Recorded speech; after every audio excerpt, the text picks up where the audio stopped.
पश्चिम बंगाल विधानसभा चुनाव के नतीजों में अभी कुछ दिन बाकी है, लेकिन इसके एग्जिट पोल्स की गूंज अब सीमा पार बांग्लादेश की संसद तक पहुंच गई है। एग्जिट पोल के रुझानों में पश्चिम बंगाल में बीजेपी की सरकार बनने की संभावनाओं ने बांग्लादेशी नेताओं की रातों की नींद उड़ा दी है।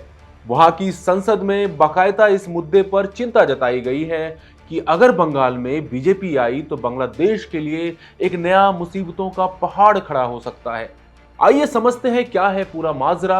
नमस्कार, मैं हूं आदित्य, इंडिया.com में आपका स्वागत है। बांग्लादेश के रंगपुर से सांसद अख्तर हुसैन ने बांग्लादेशी संसद में बोलते हुए कहा कि एग्जिट पोल्स के नतीजों ने ढाका में घबराहट पैदा कर दी है। उनका कहना है कि अगर पश्चिम बंगाल में बीजेपी की सरकार बनती है तो वे कथित तौर पर घुसपैठियों को वापस बांग्लादेश की तरफ धकेल देंगे।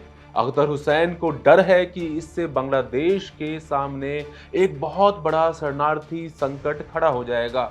यह बयान ऐसे समय में आया है जब 4 मई को चुनाव के असली नतीजे आने हैं।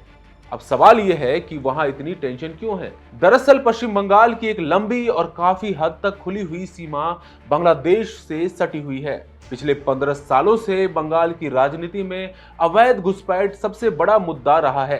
बीजेपी लगातार ममता बनर्जी सरकार पर यह आरोप लगाती रही है कि वो वोट बैंक के लिए अवैध प्रवासियों को संरक्षण दे रही है। वहीं बीजेपी का साफ कहना है कि सरकार बनने पर वे घुसपैठ पर कड़ा प्रहार करेंगे। बांग्लादेश के इस बयान ने बंगाल की राजनीति में फिर से आग लगा दी है। अब सबकी नजरें 4 मई के नतीजों पर है। क्या वाकई बंगाल में सत्ता परिवर्तन होगा और इसका असर दोनों देशों के रिश्तों पर पड़ेगा?